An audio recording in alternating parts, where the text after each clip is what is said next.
Welcome to the podcast, It's Not You, It's PCOS. Hi, I'm Laura. And I'm Nick. We are two expert accredited practicing dietitians and nutritionists specializing in nutrition for PCOS and fertility. Together we have over 25 years of experience, and we want to reassure you that if you have ever tried to make diet and lifestyle changes and failed, it's not you, it's PCOS. Stay tuned as we share our favorite evidence-based nutrition and lifestyle tips that we use with our own clients every day, so that you can start to feel your best with PCOS. Hey there, and welcome back to another episode of It's Not You, It's PCOS. I'm Laura, and as always, I'm joined by my co-host, Nick. Hey everyone, we're really excited to dive into today's topic. We know that managing PCOS can be overwhelming at times, especially when it comes to figuring out what's best for your body. Exactly. And today we're going to talk about something that's been buzzing in the PCOS community for a while, and that's protein. Specifically, do you need a protein powder if you have PCOS? And how do you choose the one that's right for you? So what is protein? Let's start with the basics. So protein is an essential nutrient your body uses to build and repair tissues. It's also involved in making hormones, enzymes, and even neurotransmitters. And it also does your dishes. So it's doing a lot more than just helping with muscles. I wish it did my dishes. That would be amazing. But yeah, you're right, Nick. It does a lot more than just help with our muscles. It's made up with amino acids, and that they are the building blocks your body uses to function. So some of these amino acids your body can make, but there are 9, and they are called essential amino acids that you can only get through food. So that's why protein quality matters also. So why should you consider a protein powder? I guess that's the big question. You know, if we can get most of it from our food, and you definitely can, you know, why should we consider it? So protein's quite important for women with PCOS. It can help with blood sugar regulation, and research does show that proteins promote insulin secretion, which can then speed up the process of mopping up extra glucose in the bloodstream, which is huge when it comes to managing insulin resistance. And, you know, we know that that's a common challenge for women with PCOS. So it can be quite helpful, and it also can be convenient, a way of getting your protein if you're on the go, but it also can help with feeling full, right, Nick?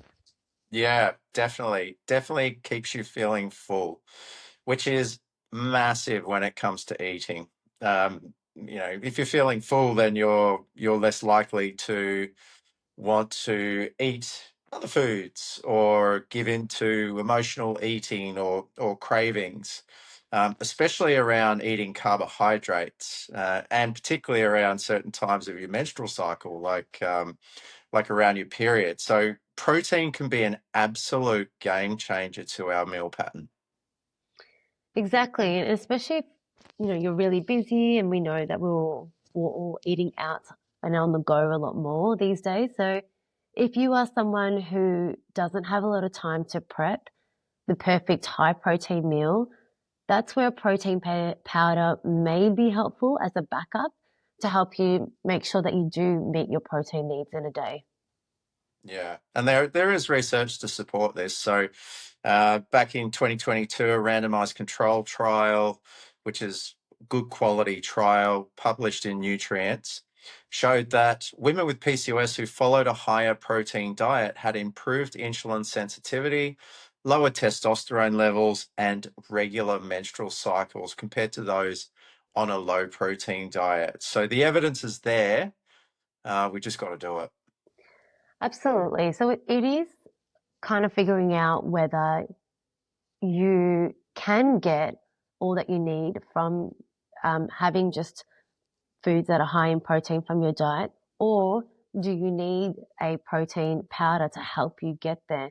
And then if you do, it's really important to understand how much protein you actually need.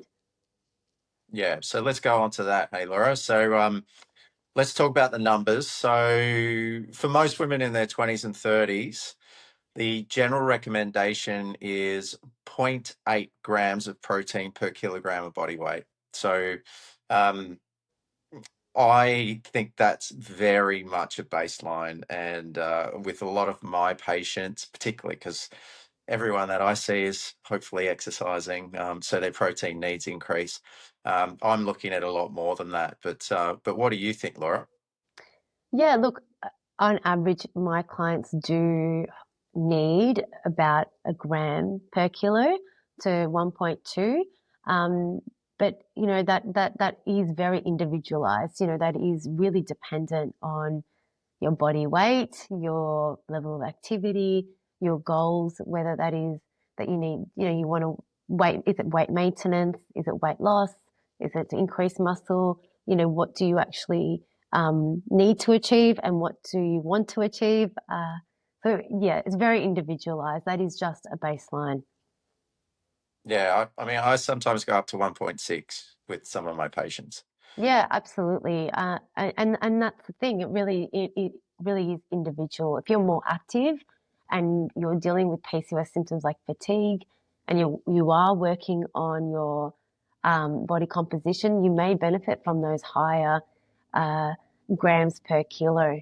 And that might actually help you. Having that extra protein can help preserve lean muscle and keep that metabolism strong. So it can be quite a big range depending on who you are and how you live your life and what you need.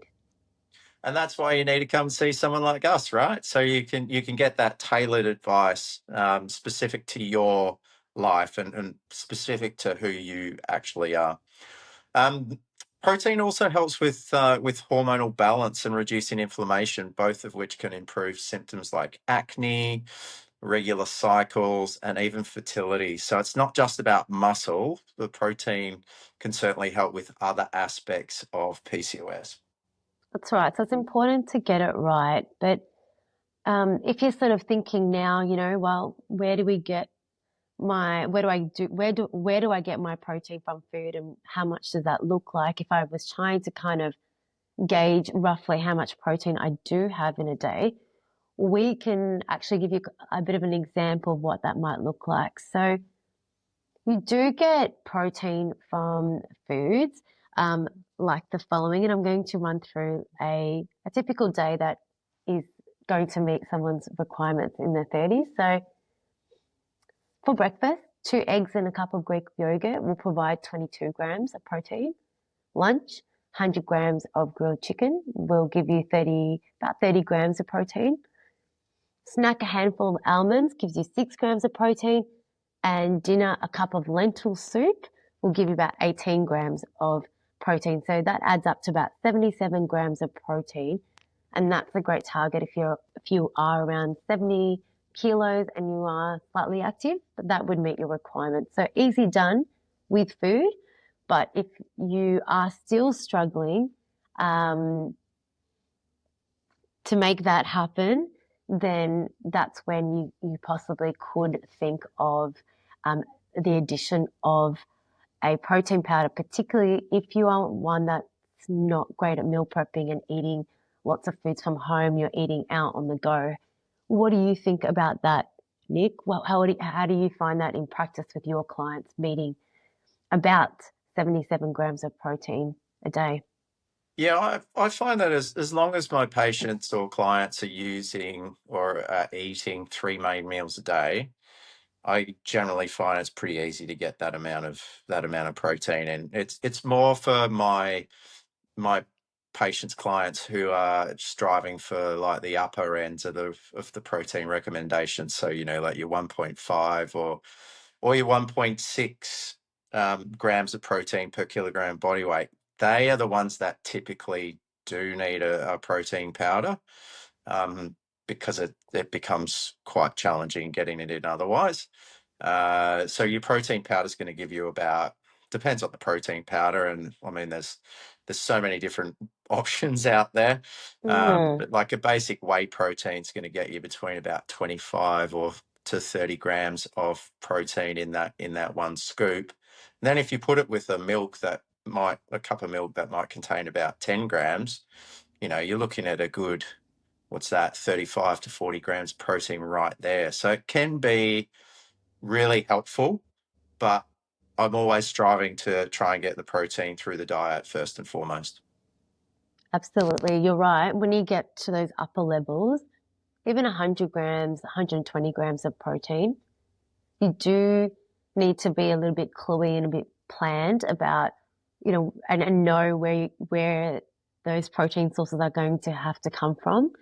And you might need that protein powder. So you touched on a little bit of a type of protein powder. Could you give us some tips about how do you pick a protein powder that's right for you?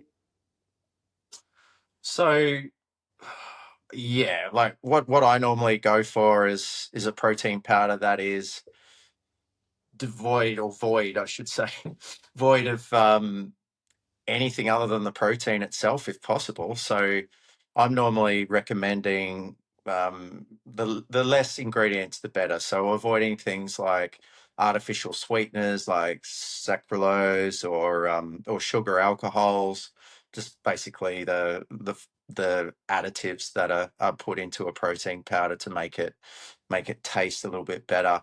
I think you can just quite easily mix it with other things so that you don't have to have those artificial sweeteners and additives added to your protein powder. So I think that's really important, because if you go into the supermarket or your supplement shop, and like there's so many different ones, and some of them have so much stuff in them, Mm, some of which is no good for us. So you might be doing yourself more harm than good. absolutely. And particularly, we do know women with PCOS tend to have a higher rate of having IBS and gut issues. And as Mm, they say, PCOS belly, mhm. bloating can be a factor. So having a look at the ingredients list, making sure that there aren't those artificial sweeteners that can be problematic for bloating, or looking for a low FODMAP option may be a good start. Of course, the less ingredients on the ingredient list, the better. For those who are dairy free as well, some plant based options like a pea protein, brown rice, or hemp protein are great. And even though most plant proteins aren't complete on their own, it's totally fine.